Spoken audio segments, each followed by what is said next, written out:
John Boy's Radio and Electronics Workbench. Today on the bench we have a Cobra 29 LTD Classic 40 channel AM/CB radio. The trouble with this one, as we're going to find out here, we're all connected to the CB Service Master. I'm going to turn on the oscilloscope so you can see the see if I can get it over going here. There's the scope. Okay, scope is on.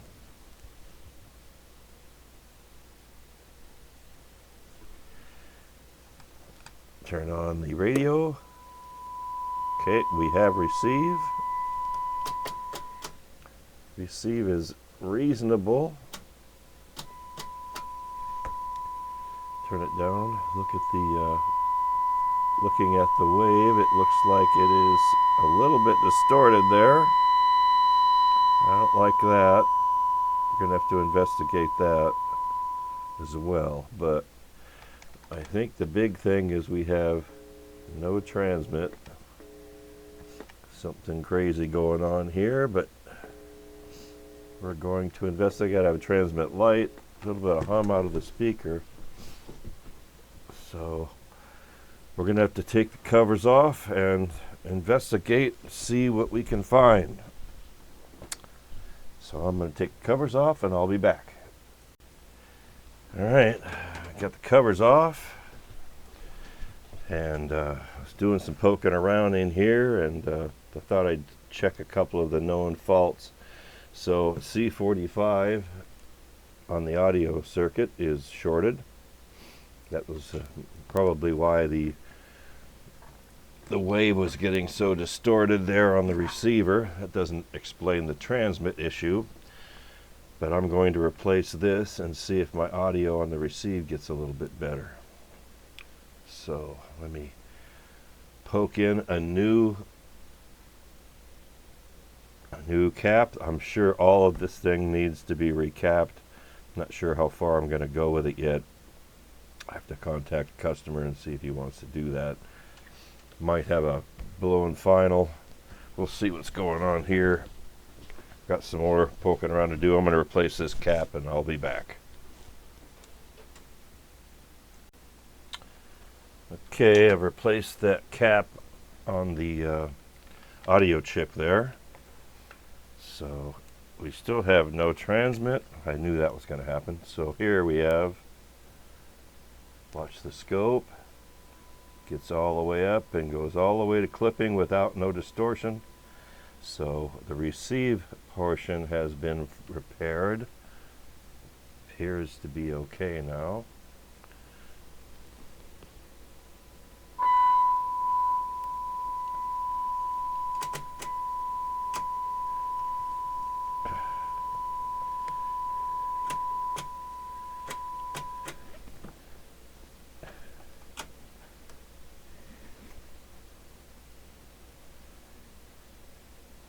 Yep. Still got some issues here. I think we got some bad caps, but I'm going to poke around some more and see where we can get some, see if I can figure out what's going on with this transmitter. Okay, I'm going to poke around and I'll be back. Okay, so doing some troubleshooting here. I'm at the transmit mixer. I've traced it back to, I have no output here on transmit. I have no output here on transmit. But both the mixer inputs are good. So the mixer inputs are pin 1. Turn this on. Pin 1.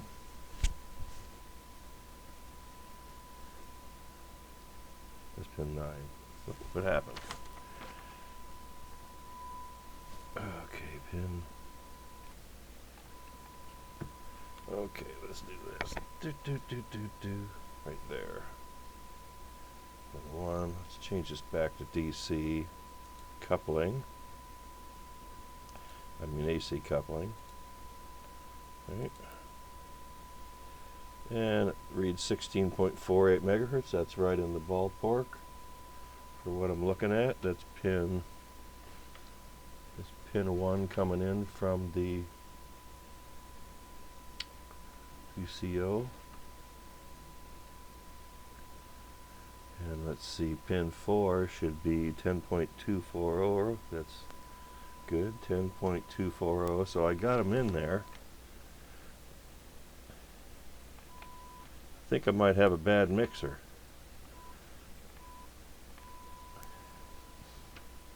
So I'm going to replace the mixer chip and see if that fixes our problem.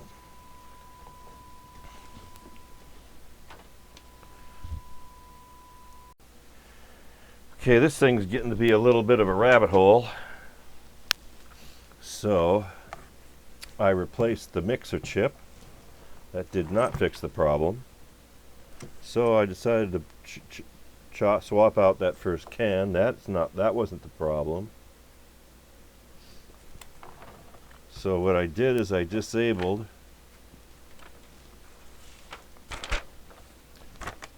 the transmit stop diode. It detects out of lock and tells the transmitter to not allow transmit. So something's wrong with this circuit. It doesn't go anywhere except for the PLL chip. Might have a PLL chip bad. I could swap that out and see if that fixes the problem. But I've got something weird going on back here. I still have to do some troubleshooting to find out what it is. And then as I was working on it, capacitors kept shorting. So I ended up having to replace that one shorted, and which other one shorted? There was another one in here. This one, this 10 short. So that one shorted, that one shorted, that one shorted, and that one was bad. So I think all the caps in this one are, I'm going to have to recap it anyway, but I just want to get it to the place where it works, and then I'll continue on with the fun. But there again, we had some bad ones in here. That was shorted, and this one was shorted. So I replaced all of these around the audio chip, and I got my transmit back. So my transmit is back. Audio, and I got full modulation, which is just fine, fancy. And the radio works, but if I try to reconnect the transmit stop right here, as soon as I get that, it won't transmit anymore. It says no. So there's something going on. The diode is good, but there's something going on with the transmit stop. It goes back to a couple of places. I'm going to go have lunch, and then I'm going to go investigate that transmit stop and see if I have to replace the PLL chip. That's going to be crazy. This one's kind of worth fixing though. It's in pretty nice shape. I mean, I'm going to give it the old college try here and get it back up. It's coming back up slowly, so we'll see if we can get it all back without too much grief. Going to lunch, be back, do some more troubleshooting, let you know what I find. Okay, came back from lunch. Did a few more troubleshooting duty bobbers, like I try to get into as much as possible. So I don't know if you're going to understand any of this, but for you techs out there like to learn some stuff, I've got this all doctored up with my own stuff that I wrote on the paper, so I know what stuff was and how much there was. So my biggest problem was I had no transmit. And I had all good, everything was good through to here. I swapped this out, didn't fix it. I should have known better. It came back to this guy right here. This is the transmit.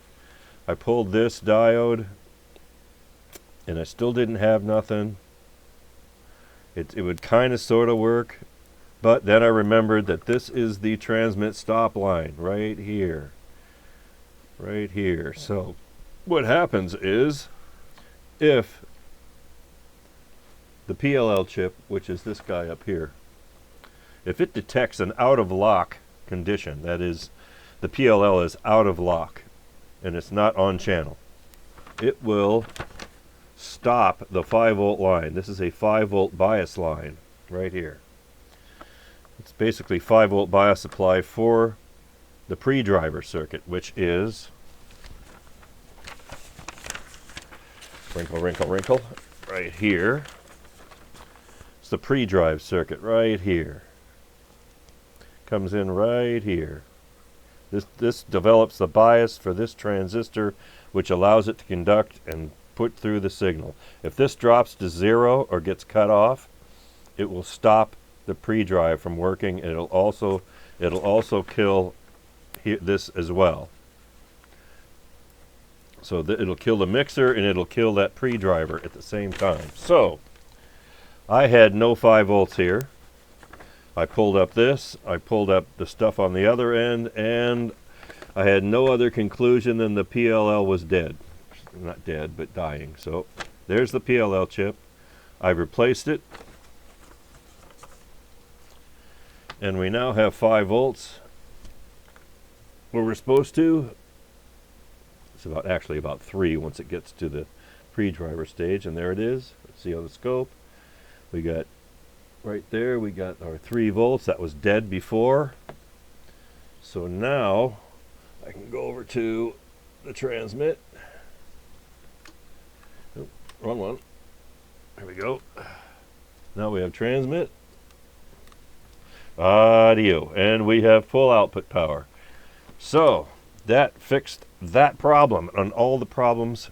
So this radio is back up and running, except for 2 things.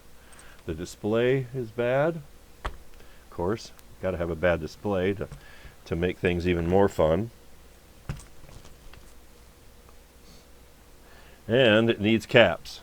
All the caps are kind of dead, so really need to recap the whole unit. So I don't know how far I'm going to go with this. It looks like it's a really nice one, though. Might as well go ahead and give it the full meal deal, right? This one looks like it's going to be fairly easy to get to the display.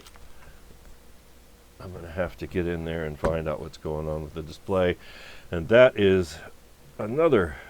Okay, we're narrowing it down. We got the major part of the radio working though. So we got good receive. Just needs to be recapped, and display chip needs to be changed. And this will be a fixed unit. So I'm going to do the recap.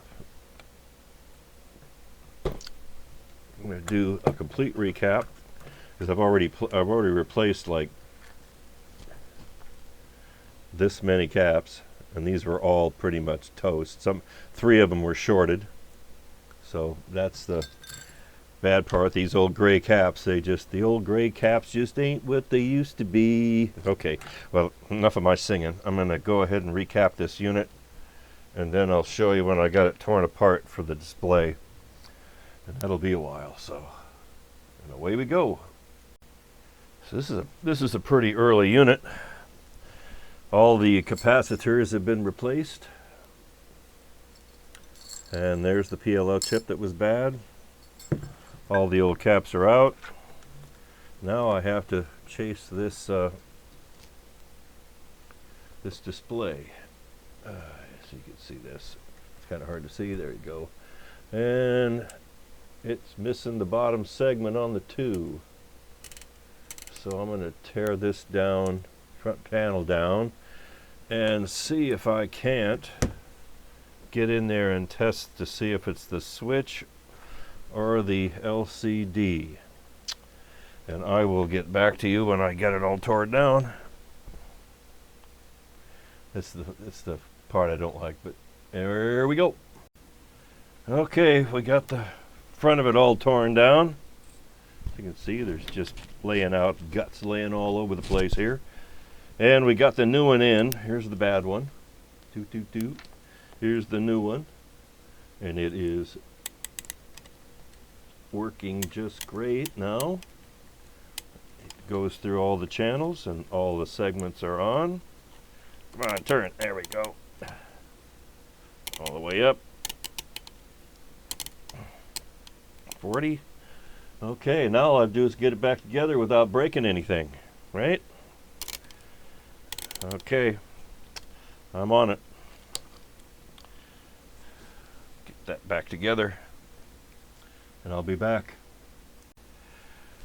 Alright, the unit's mostly back together. The display still works and looks good. Kind of hard to show it to you. There it is. All the segments are working again. Get it in the camera view. There we go. Camera view. It's all back in there. Do. Yep, we're good. 15, 20, everything's good. So now I'm cleaning knobs. Doing the knobs. Cleaning knobs. Get them nice and shiny. Put them back in. Put them back in, put it all back together. I've already done the alignment. It was pretty easy. Just was zipped through and did all the receive cans. Everything else was pretty much peaked. I had to do a little bit of the transmit, but not much. It's keying about 5, swinging 20. That's pretty good. That should be good enough. This is an old one too. These are really good ones. These old 29s from the 80s. Really good ones. Brown board. Really high quality components except for the electrolytics. And I see one that I missed. Dum-dum. I'll have to get that one. Okay, I'm cleaning knobs and correcting mistakes, and I'll be back when I'm done. Okay, we're on the back stretch now. We're on the finish line. We're on the back stretch. Everything's pretty much done. I'm doing a little bit of a test on the radio. I did a few radio checks, and here you have a finished Cobra 29 LTD. These are the ones that came out between the Cobra 29 GTL and the Cobra 29 LTD Classic. So I would put this around 1985, maybe 84. That's just a guess. Right in that range. The 29 GTLs were in the late 70s. And then they came up with the LTD name. It's the same radio, just different name. And probably different place where they made them. I can't remember where was this made. It says Taiwan. So this is an old brown board. So I completely recapped it. Got a bag full of parts. Bad display chip. Bad PLL chip. That was the one that sent me around the ringer. I was chasing that one for a while. I couldn't believe the PL chip was doing that. But it was the problem. Got that fixed. Now it's back up to 100%.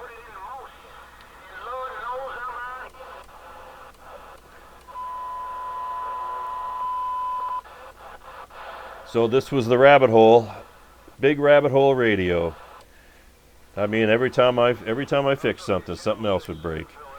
And it was mostly just capacitors after not being powered up for so long that they were just popping one at a time.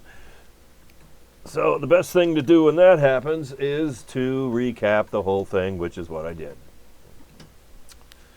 Oh, that's that. That's that. Everything's there. We're pretty much done with this one. And yeah, I hope you enjoyed that. That was kind of a hard one. It was a hard one. I mean, I've been at it since, this is an old Air, so it took me all day to rebuild it and repair it. But I think it was worth it. It's in really, really nice shape for its age. When they're cosmetically beautiful like this, I just can't help it. I gotta bring them all back. I gotta bring it back. Gotta bring them back when they're nice like that. So, hope you enjoyed the watching. Thanks for watching. Please like and subscribe. Please leave comments. I really read all of them. I read all the comments. So we will surely be seeing you in the next one. God bless now. Bye.